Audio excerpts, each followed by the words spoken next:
What is going on, guys? Welcome back to the channel. Thank you guys so much for tuning in. I apologize for missing a few videos last week. I do have a good explanation.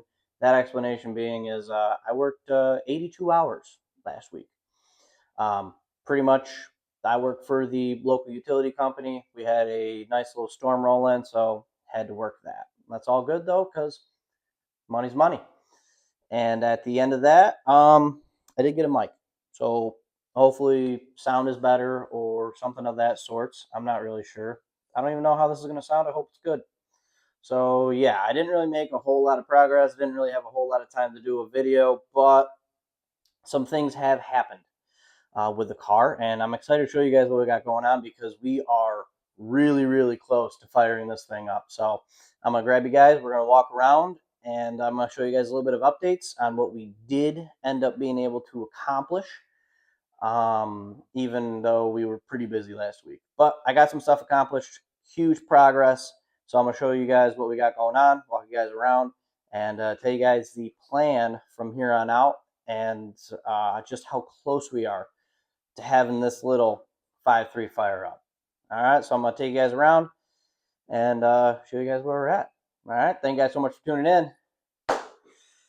Let's get to the rest of this video.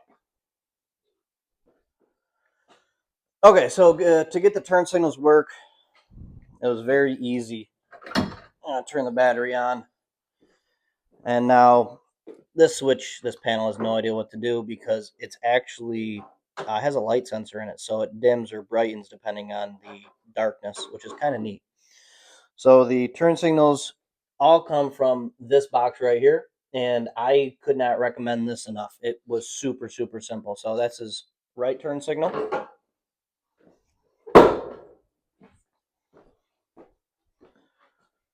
Right turn signal. Tires. How about that? I think that's pretty neat. And then we're going to do the left turn signal. I'll click it off. And right.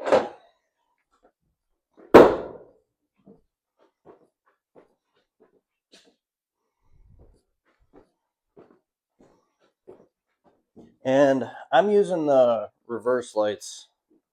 Not, I guess mainly because I'm lazy, because they were just right there, easy to use for this stuff. And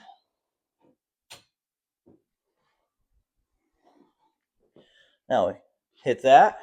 We got our headlights, marker lights, and tail lights. So all I'm missing is the brake lights, and that's pretty easy. Those are pretty easy to set up. Like, I can show you guys right here. I forget I have a mic, so I can kind of walk around and talk. So I don't know if you guys are going to be able to see this right, but the brake lights are super easy because it's literally the red wire just goes right to the brake light switch.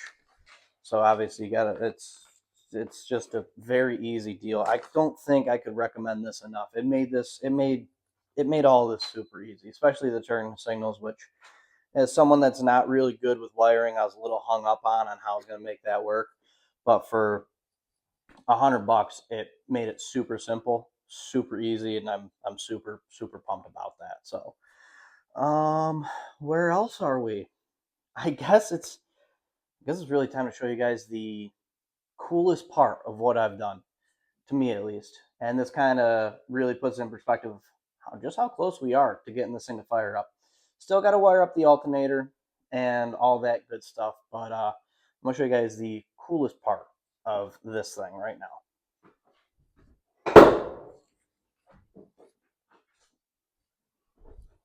Okay, so the coolest part of what I've done is about to happen right now.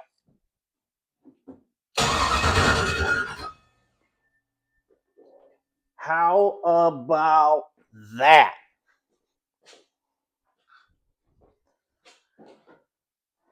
This thing being able to turn over is like, and for it to sound good, like it sounds it sounds good turning over. We got a strong starter.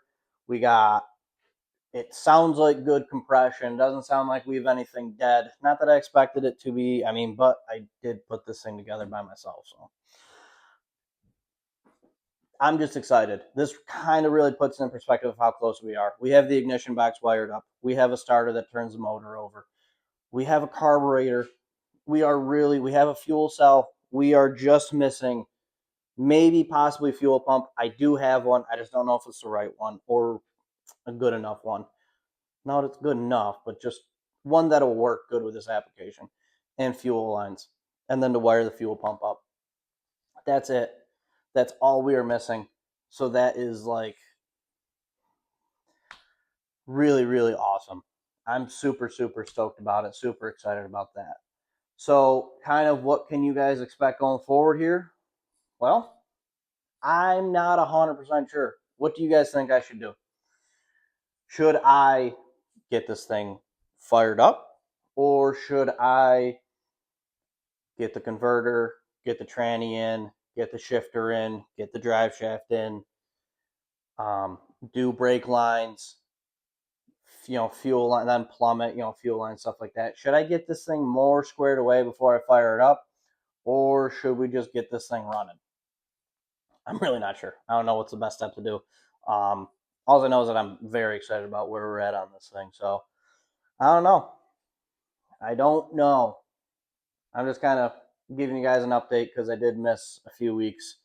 Not even a few weeks. I just missed like a week of videos, and I do apologize about that. But this is pretty sweet. So I don't know where we're at. I guess I can show you guys one other thing that we got going on, and we can kind of go from there. And I'm gonna finish this video off. Probably gonna be real short, but it's just a quick little update of what we got going on. Okay, so kind of the last part of this of our updates is we have a Turbo 400 with a trans brake.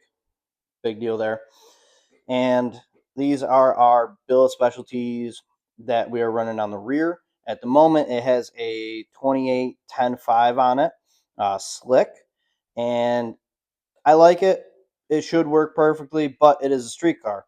So I did pick up a fresh set of some 255s of the, what are these? The ET Street R's. Nice little ET Street radial.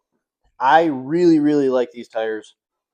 I really like these tires. I think they're great. They're good for the track. They're great for the street and everything in between. And that is exactly what this is. It's a street car. We don't need to be running a slick on the street. I plan to drive it as much as I can. So yeah, I'm going to get caught in the rain in this thing, and these are going to be sketchy enough. I don't need it to be on a slick. All right, so just to kind of give you guys a rundown of what you guys can expect in future videos. I still got to get the steering straightened out, and I still have to do the fuel lines and all that stuff. There's still a bunch more of this project to go. I got to put the interior back together. I mean, I got to finish wiring and then put the interior back together, but we're on the verge of firing this thing up. If you guys think that my next step should be getting this thing fired up and then do converter, transmission, drive shaft, all that other stuff, then let me know. Or if you think, you guys want to see me do transmit, get this thing very much so squared away and then try to fire it up, let me know on that too. I think that's the best way I should go, is I should really get a converter for this thing, get a cross member, maybe even build the exhaust a little bit more. But there's still a lot of things that need to be done. I'm just super excited that the thing turns over. That is my favorite part about this. So let me know what you guys think I should be doing in the future. Let me know if the microphone helps or not. I mean, I'll know. I mean, I like the microphone. I can be over here. I can be over here. It doesn't matter. It doesn't matter where I am. You guys can still hear me. So let me do a little bit of different things when I'm doing videos. But this is really just an update on where we're at. Thank you guys so much for tuning in. Let me know what my next step should be. I already have an idea of what my next step should be, but I want to know what you guys want to see. I'm going to keep plugging away. So thank you guys so much for tuning in. Like, share, comment, subscribe. As always, thank you guys. I'll see you guys in the next one.